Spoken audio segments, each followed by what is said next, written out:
Hello, and welcome back to the Awesome Baduk series. I'm Eric Lee, and this is basically a video diary of my uh, travels through this month-long course. So we're in week 2, and this is game 4, and we are post-review now. I will link the review video in the description, where teacher Cho Yonu gives us a detailed review of this game. And I also did some of my own independent AI review, but it seemed to disagree with Cho Sabomnim a little bit.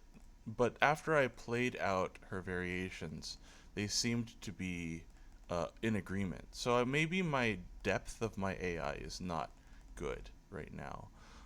It's making me question things a little bit. So, one of the key things, and this is one of the homework assignments, is that after this, after you cover like this, what should black play? And in the game, we get all these exchanges, which really doesn't work well with this wall, right? You're kind of negating the fact that you played these exchanges. So, um, we should be playing here. My AI wants to play this now, but the idea is that if you like to restrict the influence of this wall, but if you see this Hane, then you should crosscut and start this fight. So after this is going to be a big and complicated fight, and now you're actually getting something out of these stones, right? Um, you will probably gain something here as black. And my AI agrees that after this crosscut, uh, it likes black in this outcome, and I also kind of like black after reading out a couple of sequences. So we agree that these exchanges aren't the best, and then after we come out here, uh, black has to play like this, and the AI likes white, I think, quite a bit. Um, this jump down is really nice. I feel like the key point is somewhere here. Letting white get c14 is really big. So maybe some other protective move would have worked better. Uh, and then you get this descent down to c14. But after this is rough because this is like the vital area, and now it's pretty difficult for black. But after this, we get to homework 2, which is where should black play here? And I completely didn't notice this in the game. I thought black had to play here, but really you can do this. And this is really interesting because if you Atari and come down, you have to uh, like if we block, you can play here, and then black jumps. And the idea is that you're going to threaten to cut these off or cut these off. So then you do this, and black plays something like this, and then white will uh, get out over here with a move like this, and then black will play here to try and cut your stones off, right? Because if you play here, then you just get Atari. If you do this, then black can connect under. Um, but there is a way out where you can play here, and then you can crawl here. Then you can go under, and if you escape with your stones, then black can play here, and then uh, I think you want to make one exchange here first, and then this. And now black is alive. There's Miai, right? Either you're gonna cut these stones off, or you're gonna make life. Um, so once you make these exchanges, then white is gonna play like this, and it's still a game, but black is slightly leading, and that is a sequence that is very difficult to see. I did not I did not see this move. The sequence is pretty much kind of beyond me. But the idea of cutting here definitely makes a lot of sense. Um, I was also thinking about peeping at f10, and then they connect, and you connect here, and you have a much more severe attack on both groups. But yeah, so the idea here is that like this is a little bit too easygoing. And the last homework question that I was given was also my AI didn't like this move, but I'm still not sure if the depth is tuned correctly. Because after I play a few moves out, it seems to like white after a couple of moves. So after this, AI also hated this. AI really wanted to jump in immediately. Um, I really have to check on my own version of Katago because it was disagreeing quite a bit with the teacher's video, but after I played moves out, it seemed to agree afterwards. So we get these moves here, and our last assignment here is to count the game at this point and figure out who's winning. So I think that it's useful to sort of try and get a rough count. Uh, so let's try and do that. I'm going to try to use triangles for white and squares for black.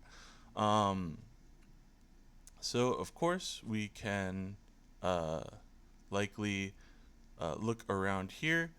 Uh, if white gets S7, then white can play S7, S6 exchange, and then play uh, T7 to make a lot of points because these become points. But if you don't do that, then the throw-ins here are going to take points away from white. So it's a little bit difficult to count. Um, but I think that it's worth noting that this is kind of we have to look at the end game here and see if these are sente. Um, so for example, if we just take a look, if white gets this and then this, we're going to surround all of this territory, and uh, it also is going to be I think Sente, because now black has to answer to prevent white from playing S5. So we're going to pretend that because the Sente endgame exists, uh, white will get S7 because it's Sente for white to play it, but not for black to play it. Black playing there is Gote. So um, in this case, I will imagine that we actually do surround all this territory. Uh, and for black, that means that these 2 points are taken. So we will surround everything else as blacks. Uh, this. Do we have to worry about anything here? Probably not. So I will just mark the territory. And then here it gets a little bit blurry, right? There's a Sente endgame here, so probably we get these. Uh, this also looks like Sente endgame, and it is kind of difficult to cut white off. But it's also hard for white to come in too far because you kind of risk the eye. If black gets this move, it feels. Oh, I guess white has Tiger's Mouth, but then you can Atari. But you can extend inward. it feels a little bit difficult for white to get in too far. Maybe black will seal this area off. Hmm. Probably black has to add a move here now. This is probably the largest area. So if black adds a move here, um, I'm thinking that the uh,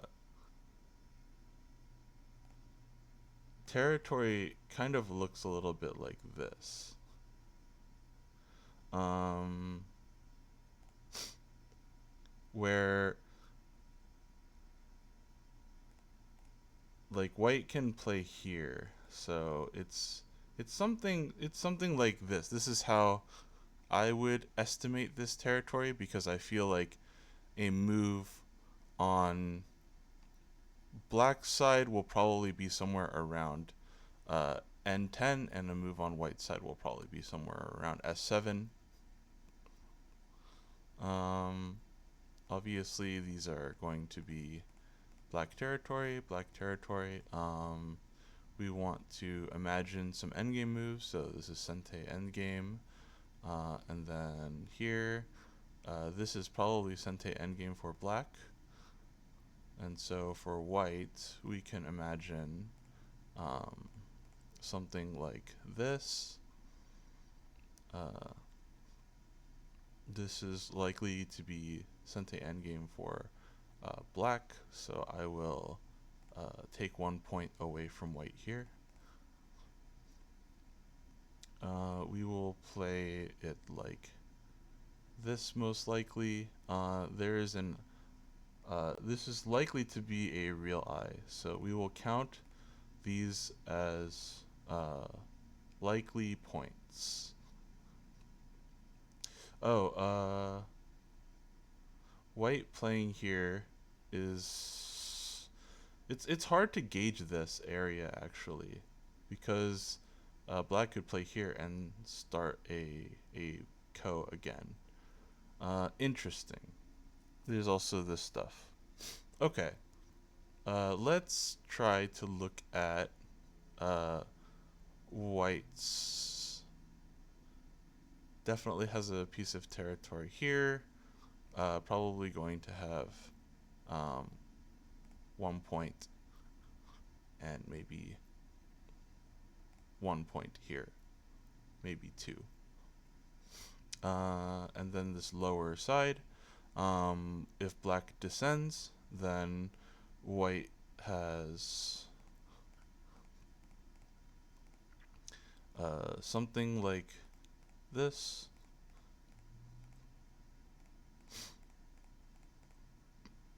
And because if black descends, then something like this.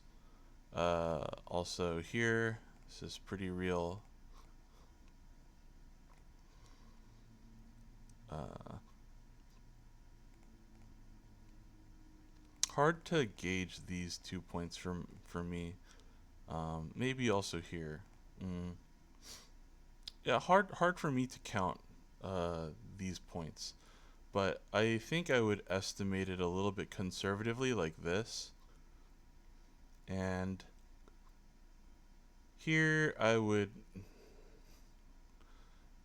give maybe like 2 points here. I can't imagine these points going away. Maybe three. I can't imagine these points going away. So, okay.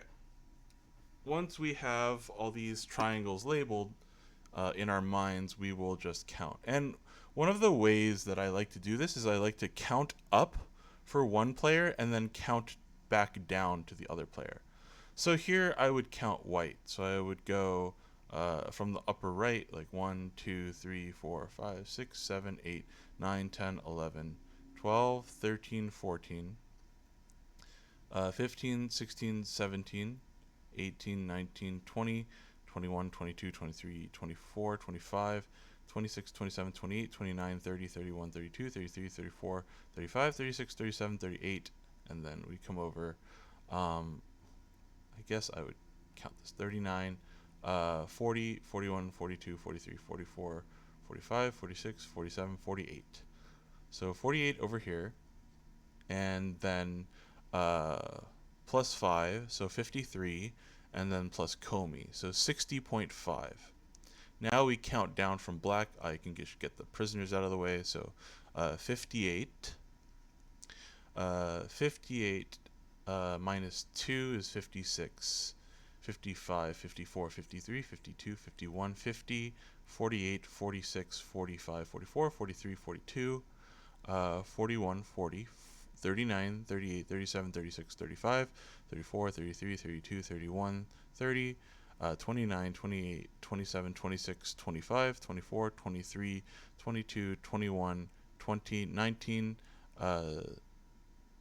18, 17, 16, 14, 13, 12, 11, 10, 9, 8, 7, 6, 5, 4, 3, 2, 1, 1, 2, 3, 4.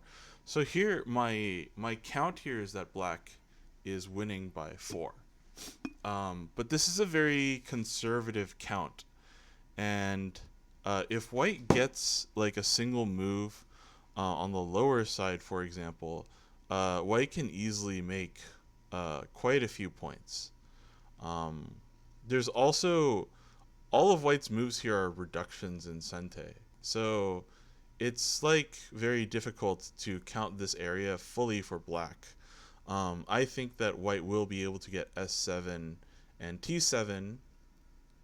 Um, and I also think that black needs to owe a move here to get this stuff. And then white will be able to also play a move somewhere around here. And I think that that feels like the kind of margin of victory here. Also, white pushing at b6 is also going to be pretty large here, I think. Because you'll be able to link up with this group, which will also add more points. Black's ways of adding points are to, there's playing here potentially, making this into territory, but black doesn't really have a way of expanding their point count, right? They can't cut this stone off, and they can't kill this group. So it's really hard to conceive of a good way for black to obtain a significant amount more points. Um, so yeah, this is I think going to be right now. I'm counting black ahead in solid points by maybe 4, but the end game heavily favors white, and so that's my conclusion. We also got one more piece of homework today. It's a bonus piece of homework from Yoon Youngsun, and I will bring it up on the screen. This one. So we have 2 connection puzzles. Black to play, connect A to B and C to D, and it's black's move. So I'll leave this up here. If you'd like to pause your video and go for it, I'll describe my thought process in a second. Okay, and if you got it, then congrats. And if you didn't, then you just want to watch. Here is what I got. So the first thing that you see here is this kind of issue over here, right? And so one of the moves that you would consider is this. But the problem here is that if white plays here, now your group only has 2 liberties. So you need to prevent white from playing p19, otherwise you are going to die, because if white plays p19 it's Atari. So the ways to do that are to do this, right? And then come under, but the problem is this is not working. And you can also do this, and this is also not working, right? If you try to come under, then this happens, and now there's 2 problems. So you have to this candidate move isn't working because of it doesn't deal well with P18.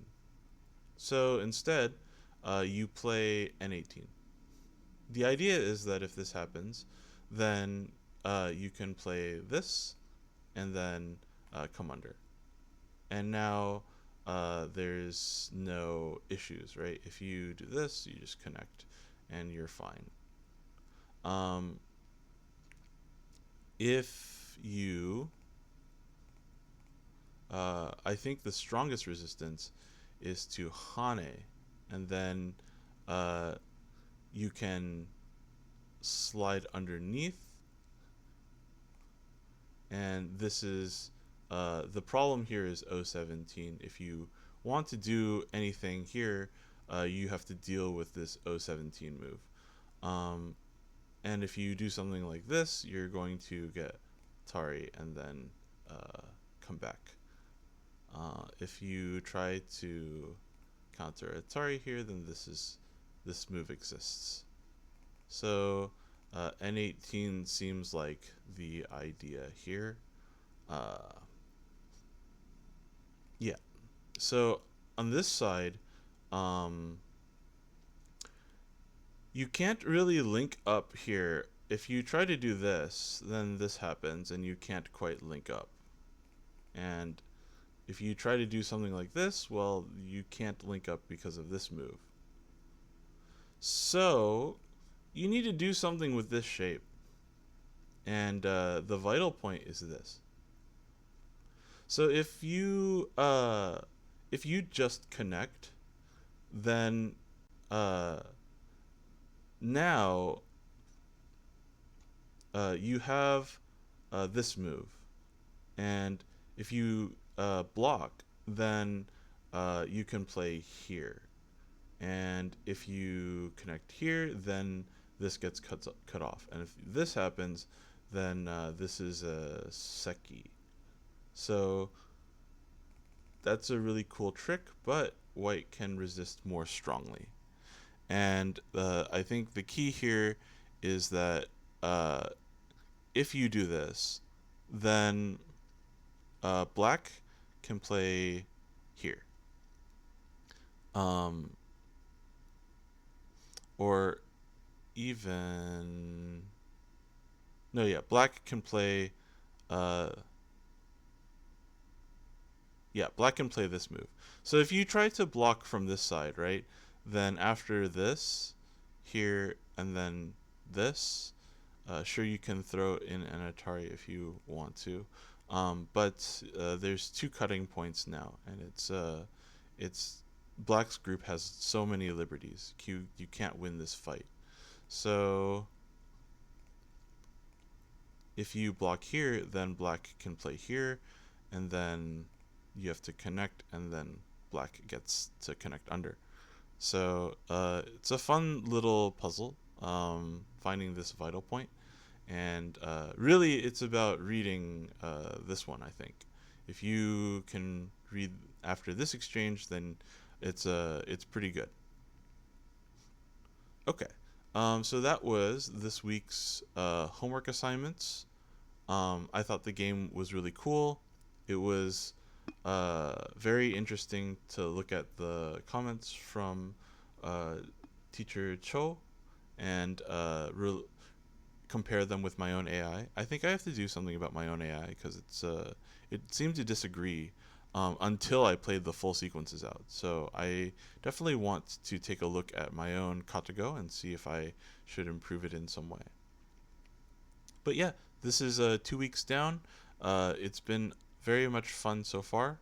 I'll see you in the next video. Thanks for watching and listening if you're there.